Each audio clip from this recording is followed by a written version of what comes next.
This is Will McCue, and it's time for Weird YouTube. The painting we are looking at is called Mephisto, and it was painted in 1895 by a German artist you have probably never heard of. Mephisto is a shortened form of the name Mephistopheles, a demon who appears in the Faust myth, a story that became very popular across Europe toward the end of the Middle Ages. But what is truly interesting about this painting is not that reference, but the way the artist chose to portray this demon. We are used to seeing demons as monsters with horns, wings, or distorted faces. Here, however, we see none of that. Instead, the demon appears as an elderly man, elegantly dressed in a red suit, leaning toward us with an expression that is difficult to define. He is smiling, but we are not yet sure why.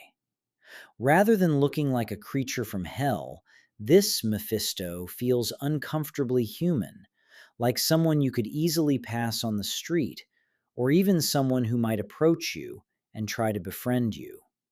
And this makes complete sense. In the Faust myth, Mephisto, or rather Mephistopheles, is the demon in charge of striking deals and collecting souls. The story begins with Faust, a cultured, brilliant, ambitious man who is nonetheless deeply dissatisfied. He knew almost everything: astronomy, medicine, theology, philosophy, and yet none of it was enough. All that knowledge failed to give him what he truly sought. What Faust wanted was more knowledge, more power, more experiences. He wanted to break the limits of the human condition and go beyond what anyone else had ever achieved. And since he could not find that more through ordinary means, he decided to look elsewhere. And that is where Mephistopheles enters the story. One day, Faust summons an infernal spirit, and the one who appears is Mephistopheles himself, an elegant, charismatic figure who does not come to terrify him, but to make him an offer. He proposes a pact. For 24 years, Faust will have everything: unlimited knowledge, renewed youth, pleasure without restriction, anything he can imagine. But in return, at the end of those 24 years, his soul will no longer belong to him, and Faust accepts. This agreement, known as the Faustian bargain, became one of the most influential ideas in Western literature. It first appeared in a popular German text at the end of the 16th century, but grew more complex over time.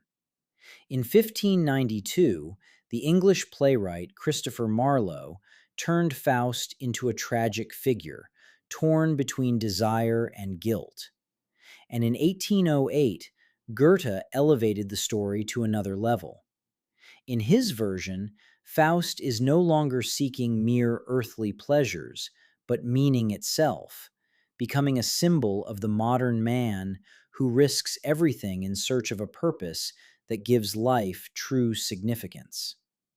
Now, there is an important point worth clarifying. Mephistopheles is not Lucifer. He is rather an intermediary, a messenger who acts on behalf of others. His power lies in how he presents himself. He is not violent, he does not force, and he does not inspire fear. He is seductive and rational, almost as if he understands your desires and knows exactly how to fulfill them. And that is precisely his role in this story: not to compel you, but to show you an option, to place the contract on the table and let you decide. Because in the end, this story is not only about selling one's soul, but about what you are willing to give up to obtain what you desire most. Now, although we have not mentioned him until this point, the artist who painted Mephisto in this way was Eduard von Grützner, a 19th century German painter. However, he was not the first to imagine this character. Over time, Many artists attempted to capture the figure of Mephistopheles in their works, each from a different perspective. One of the best known examples is the painting by Friedrich Moritz, August Wretch, which we have already analyzed on this channel. In it, we see Faust and Mephisto playing a game of chess. The board represents Faust's soul, and Mephisto, calm and confident, moves the pieces as if he already knows he will win. Faust, by contrast, appears frustrated, sensing that he is losing the game. This scene perfectly captures the essence of the myth. The demon does not attack. He simply waits for you to make the wrong decision. There are also other illustrations that depict Mephistopheles as a much darker figure. For example, in one of the most popular lithographs by Eugene Delacroix, the demon appears with wings, moving through the air, presented as a far more grotesque presence. When we compare all of this to Grützner's work, the contrast becomes very clear. While other artists present Mephisto as a terrifying figure, Grützner brings him completely down to earth.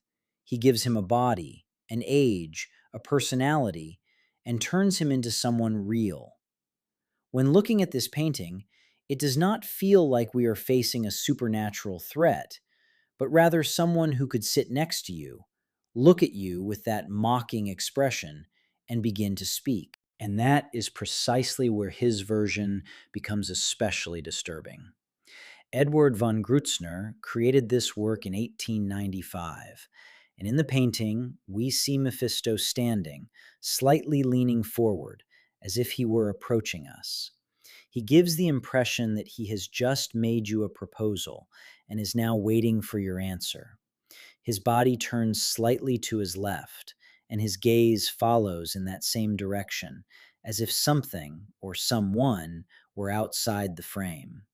This creates an uneasy tension and makes us wonder whom he might be observing, or whether something is happening beyond what we can see. One of the most striking aspects of this painting, however, is his clothing. This elderly man is dressed entirely in red, wearing a fitted tunic buttoned all the way up to the neck with carefully crafted details. On his head, he wears a hat of the same color, adorned with an exaggerated feather that rises upward. This feather is particularly important.